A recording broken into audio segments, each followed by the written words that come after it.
We want to thank the movie-going audience so much, especially those that grew up with Toy Story.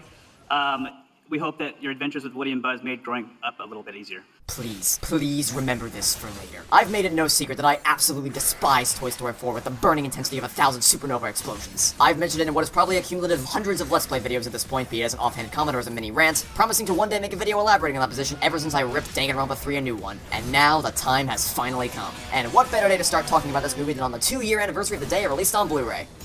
Well, actually, that was a much better day to do this, but we all know how well June went for me. Toy Story 4 is a colossal failure from almost every aspect of storytelling. The plot is less cohesive than Swiss cheese, the characters are all shells of their former selves, and that's putting it very lightly in some instances. The consistency of the cause and effect is equivalent to that of a game of bunco, where characters either get insanely lucky or insanely unlucky depending on whatever the plot requires. And there is irreparable damage dealt to the world building of the Toy Story universe accomplished with nothing more than a frenetic and choreographic eating utensil. This film would be in tatters, even if it existed solely in a vacuum with no connection to any of the pre-existing material. But sadly, it doesn't. It doesn't just exist in a vacuum. It is the fourth and final entry in one of the most beloved animated film series of all time, and what it does to its predecessors is utterly unforgivable. It's indefensible. This movie has mercilessly, you might even say maliciously, annihilated every single substantive aspect of the original 3 movies. Every character arc, every story beat, every lasting message, everything that was at the beating heart and soul of that trilogy was doused in gasoline, lit on fire, and then promptly nuked by this complete and utter trainwreck of a film, written and directed by a man who claims to love Toy Story with all his heart, and who hides behind that thinly veiled guise of adoration in every single interview when the fruits of his efforts couldn't possibly serve as a more blatant contradiction to that idea if he was trying.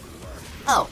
Are you wondering what I mean by all that? Wondering how I could possibly speak ill of a Pixar movie? Especially when it has been nominated for and subsequently won an Oscar for being the best animated feature, and received almost unanimous positive praise across the internet? As if that means anything at all. Well, if you find yourself faced with those questions, if you watch this movie and genuinely believe it to be a masterpiece, that it's the perfect conclusion to the Toy Story series, or even if you just believe that it's not that bad of a movie, then buckle up, everyone. Throughout the next 5 videos, I'll take you on a journey through the world of Toy Story 4, covering every last thing that this film destroyed, from plot to characters to world building to themes and messaging, with timestamps in the description, signposting each subject for your viewing convenience. So then, without further ado, I invite you to sit back and relax as I finally tear this pile of rancid sewage to shreds with the same fervor and passionate hatred that the writers had when they wiped out the original trilogy.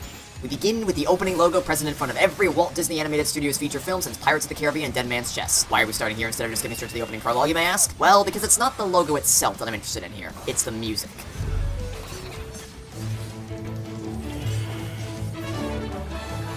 Does this sound familiar to any of you? No? Well, it certainly should. Yup. The track that plays when Woody first arrives at Al's apartment is exactly the same as the track that opens up Toy Story 4. But why does that matter, you may ask? Why bother talking about the opening musical track of the movie? It's just supposed to be an easily identifiable Toy Story tune to quickly pull you back into this world. No harm, no foul. Hey, you know what? Maybe you're right. Maybe I'm looking too far into things. Maybe we should just let this one go and enjoy the movie. Let's just enjoy the movie, shall we? Though you may still want to keep this topic in mind on the off chance it comes back up again later. Not that that would ever happen. Hi, my name is Josh Cooley. I'm the director of Toy Story 4. And I am Mark Nielsen, producer on Toy Story 4. Hi, Mark. Hey there, Josh. Would you like to go see a film? I hear Toy Story 4 is in theater. Oh yeah, by the way, I'll also be referencing the director commentary track occasionally throughout this video. Director Josh Cooley and producer Mark Nielsen will be popping up every now and again whenever they have something particularly interesting to say, and I think you'll find some of their commentary to be quite enlightening. The film properly opens on a dark and stormy night 9 years ago. But why 9 years ago? Well, the reason why they've chosen to create a 9-year time gap between this flashback and the events of Toy Story 4 is because in the real world, it had been 9 years between the releases of Toy Story 3 and 4. So the audience is supposed to see this text and think, ah, I see, that makes sense, based on meta-knowledge of the film's release dates. Except that this scene takes place in Andy's house in Toy Story 2 when he's still a kid, when in Toy Story 3, he was already 17 years old, ready to go off to college. Meaning that despite what the deceptive flashback text is trying to get you to think about, this is not referring to the in-real-life time gap of 9 years. It is instead referring to the in-universe time gap of 9 years between an unspecified time after Toy Story 2 and the main events of Toy Story 4, which appears to be totally fine on the surface of things. I just hope we don't come across anything later that, when considered in conjunction with this information, makes the entire crux of this film's ending harder to swallow than an ostrich egg. Anyway, on this dark and stormy night, Andy comes bursting back into his room carrying several of his toys in his arms, having just run back inside after playing out in the rain. He then runs off to go wash his hands for dinner and leaves the toys back in his bedroom, but all is not well as we soon discover that in his mad dash to get back inside, he missed a toy. RC is out amidst the storm struggling for survival. I don't know how the hell Andy could have possibly missed the largest toy out of this group, as well as the one whose mechanics would be most endangered by a rainstorm as a motorized remote control car, but whatever. Wait, why was he even playing out in the driveway in the first place when he has a giant backyard to play in? Oh, is it so he can have a more stable surface to drive RC around on? Because if that's the case, then he has even less of an excuse to not have brought RC back into the house, since he would have been the sole reason that he would have gone outside in the first place. Wait a minute, where's RC's remote? He's not holding it in his hands when he comes running into the room. Did you go outside to play with RC without the literal remote you need to have in order to control RC? What? Whatever. Okay, so Woody immediately leaps into action since he never leaves a toy behind and summons Buzz, Jessie, and Slinky to come with him to Molly's room. Upon entering, Woody takes a solid 10 seconds to stand around staring mindlessly at the light projections from Bo Peep's lamp despite the fact that RC is literally fighting for his life outside right now. I sure hope these precious seconds don't make things way harder for you than they otherwise would have been. Turns out the reason why we had a staring contest with the floor for 10 seconds was because we had to wait for Molly to prance her way out of the room. Despite the fact that Andy's mom called her kids down for dinner nearly half a minute ago at this point, and we don't see anything over in this side of the room that would have been keeping her busy, so what the heck took her so long? Moving on, Woody wastes even more time slinking around the corner despite the fact that he now knows the exact locations of all 3 family members as he watched both kids run down the stairs to the dinner table and heard the mom call him from downstairs, before finally sprinting across Molly's room as we come face to face with Bo Peep?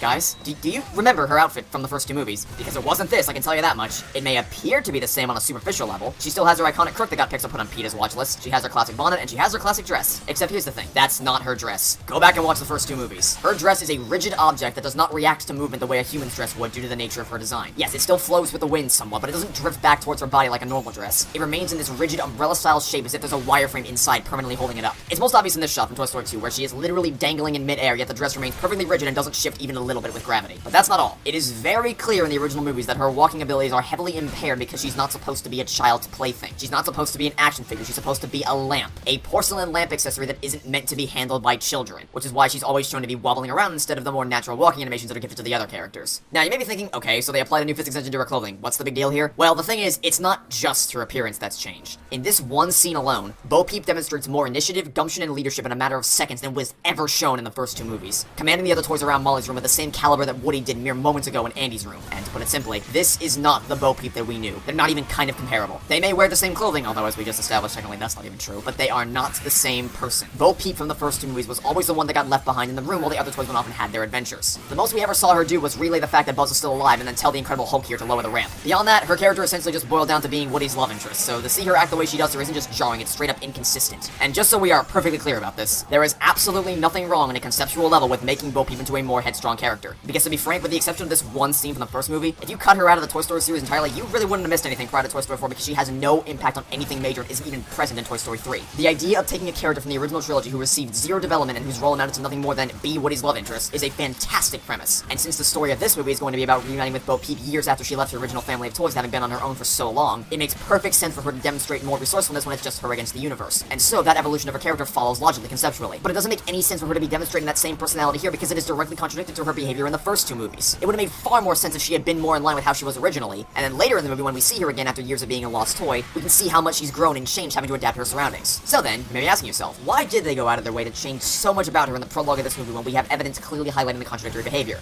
And the answer is a little something called gaslighting. For those of you who don't know, gaslighting is a form of psychological manipulation most often highlighted in abusive relationships where someone attempts to get you to question your memory and beliefs. It's a lot more complex and layered than I could possibly cover right now, so if you want to learn more about the topic, I have linked some articles in the description that go into far more detail than I'll touch on here. But the basic premise is simple enough for our analysis today. Being deliberately or unintentionally manipulative by causing someone to doubt their own perceptions and memories. And that is exactly what's being done here. We have unfalsifiable receipts proving definitively that Bo Peep is acting completely incongruent with how she's been previously established and that her outfit has been radically changed. But they show you this character with the same general appearance in a location we're familiar with her being in during a time period when the earliest moments in the series are set because the writers are trying to gaslight you into believing that Bo Peep was always like this. They're afraid that people won't buy into the shift in her personality by default, and the action scenes that they want to take place will never work if Bo Peep has to waddle around like she did previously, so they have to rewrite the history of the material and physics of her dress. But since they can't just straight up rewrite history, they did the next best thing and wrote a scene taking place in the time between Toy Story 2 and 3 and having her act the way that they ultimately want her to so that they can gaslight you into doubting your memory of the original movies. They want you to think, was she really always like this? I mean, it has been 2 decades since I've seen the originals.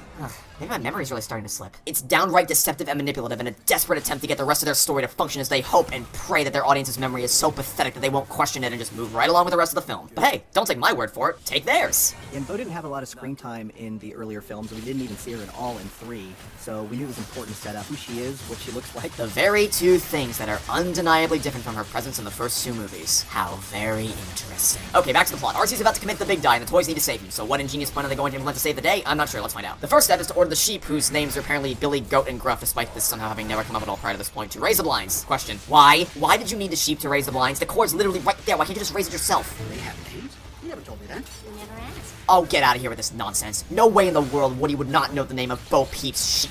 how could that information have never come up at all? Like, I don't know, maybe when she needed to command her sheep to stop wrestling with Rex's controller, all she had to do was whistle to get them to back off, but that seemed like a pretty good time for her to call out their names. No way you show Woody and Bo pulling off this intricate plan with perfect execution and teamwork, while simultaneously trying to get me to believe that he doesn't know the name of her sheep. No way Bo never called out their names at any point in the past decade that she was in this house with the other toys. No way you have a shot literally seconds after this where Woody and Bo's minds are so in sync that they both simultaneously say, Operation Pool Toy. meaning that these two not only have a catalog of operations already thought out ahead of time for a variety of situations should a toy ever be in trouble, but that they were able to both immediately and simultaneously come to the conclusion of, Operation Pool Toy. and yet Woody doesn't know the name of her sheep. Gee, it's almost as if they never had names prior to this point and the writer just invented them to make Woody seem like he doesn't care about them later on in this movie or something stupid like that. So then Operation Pull Toy begins proper as Slinky enlists for duty, and then Bo turns to the Barbie dolls and gets them in a position for what I can only describe as the most pointless Rube Goldberg machine in history. I'm gonna run you through the logistics of how this all goes down, and then we'll sit down and have a chat about it. First, the Barbie dolls perform gymnastics to get on top of the dresser. Then, Ness picks up an armadillo as the descending divas pass a book entitled The Very Unique Unicorn over their heads and onto the shelf. Ness tosses the armadillo into position directly underneath the book, serving as a fulcrum for a newly formed seesaw. Jessie stands on one side as the load, and then the three Barbies jump in perfect unison onto the opposite side as the effort force, thus successfully launching Jessie up to the latch on the window, allowing the other toys to open it up fully. Now, this sequence looks pretty cool when you watch it for the first time, but then you actually think about it for 5 seconds and you realize it's all completely pointless. The end objective of this plan is to open up the window so the toys can get outside and rescue RC without the humans seeing them. So why don't you just stack Jessie on top of Buzz and then unlock the window? They planned to do that exact thing in Toy Story of Terror when they were all stuck in the glass cabinet. Jessie was gonna rescue Woody so the two of them could stack on top of each other and turn the handle to free the toys. It is the easiest solution to this problem that could be achieved within seconds, but for some stupid reason, you have to get literally every single toy in this room involved in this insane plan to open the window? Why? Why have you devised such a convoluted plan when there are infinitely easier options available to you? You realize this is a joke, right? Like an actual joke that other shows use to make you laugh? There must be some trick to opening this case. A latch or some way to twist it or we can hit it with a rock. Yeah, that works. Seriously, what was the point of any of this? All you had to do was just form a toy ladder and unlock the latch. We see you do that exact thing later in this movie. Every second counts when RC is fighting to stay alive. Why are you choosing the most complicated way to do things? And wait a minute, Molly has 3 Barbie dolls in this movie, but by the time we get to Toy Story 3, we're down to just 1. So when Molly shifted into angsty teen mode when she was too old for toys anymore, she apparently decided that having 3 Barbies was no longer cool, but just 1 Barbie? Now that's classy. Seriously,